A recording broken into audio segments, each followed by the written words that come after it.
सबसे जरूरी बात होती है सैलरी। तो सैलरी आपको किस आधार पर मिलेगी? सैलरी जितने टाइम के लिए आप नौकरी कर रहे हैं उतने टाइम के लिए यहाँ पर मिलेगा। कम से कम अगर आप 4 घंटे नौकरी करते हैं तो जय हिंद एवरीवन। अगर पढ़ते पढ़ते थक गए हैं तो जरा इधर भी ध्यान दे लीजिए, क्योंकि मैं आज आपको एक ऐसी वैकेंसी के बारे में बताने वाली हूँ जिसमें न तो आपको पढ़ना पड़ेगा, न ही आपको भाग दौड़ करनी पड़ेगी, यानी कि आपका ना तो कोई फिजिकल एग्जामिनेशन होगा, न ही आपका अगर चश्मा वश्मा लग रहा है तो भी कोई दिक्कत नहीं होगी, यानी कि कोई मेडिकल एग्जामिनेशन नहीं होगा। उसके साथ ही साथ बहुत से लोग ऐसे होते हैं जिनको दूसरों के सामने बोलने से डर लगता है। घर में तो वो शेर होते हैं, यानी कि इंटरव्यू में वो अच्छा नहीं आउटपुट दे पाते हैं, या फिर इंटरव्यू से उनको डर लगता है, तो इनमें न तो आपका कोई इंटरव्यू होगा। ये वैकेंसी केवल और केवल आपके पिछले कुछ सालों में किए गए अच्छे कार्यों का परिणाम साबित हो सकती है।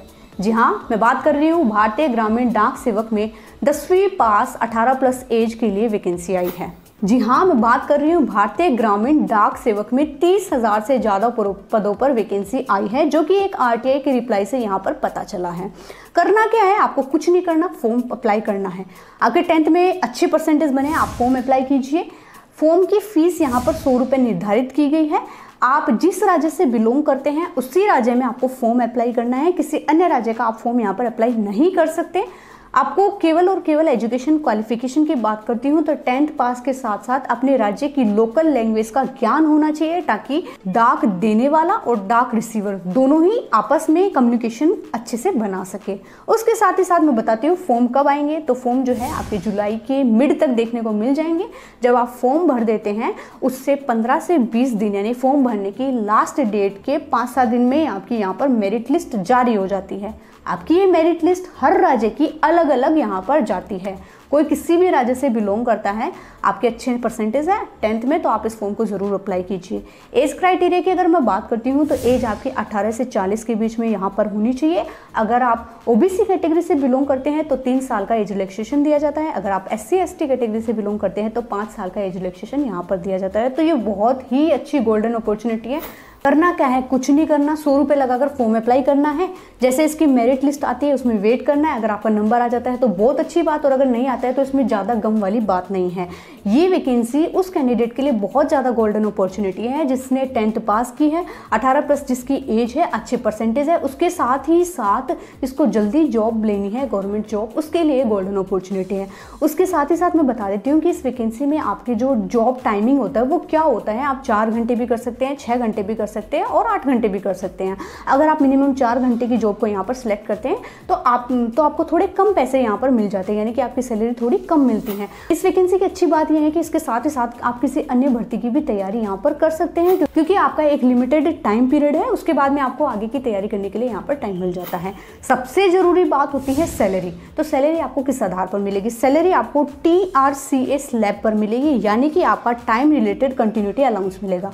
जितने टाइम के लिए आप नौकरी कर रहे हैं उतने टाइम के लिए यहाँ पर मिलेगा। कम से कम अगर आप 4 घंटे नौकरी करते हैं तो आपको 12,000 से लेकर 16,000 तक के यहाँ पर रुपए मिल जाते हैं। उसके साथ ही साथ मैं बता देती हूँ आपको, इसमें 2 टाइप की वैकेंसी यहाँ पर आने वाली है, BPM एंड ABPM डाक सेवक, यानी कि BPM यानी कि ब्रांच पोस्ट मास्टर की, उसके साथ ABPM यानी कि असिस्टेंट ब्रांच पोस्ट मास्टर की। काम क्या करना होगा? काम आपका कोई ज़्यादा लोड वाला काम नहीं है। केवल और केवल क्या करना है, आपको डाक डिस्पैच करनी है, डाक का इंपोर्ट करना है, एक्सपोर्ट करना है।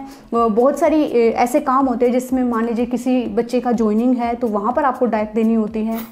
ब्रांच पोस्ट मास्टर है वो ये सारे काम करता है, और ASBP यानी कि assistant branch post master branch post master का असिस्टेंट होता है, यानी कि सहायक होता है। ठीक है, अब मैं बात करती हूँ ब्रांच पोस्ट मास्टर को कितनी सैलरी मिलती है और ASBP यानी असिस्टेंट ब्रांच पोस्ट मास्टर को कितनी सैलरी मिलती है।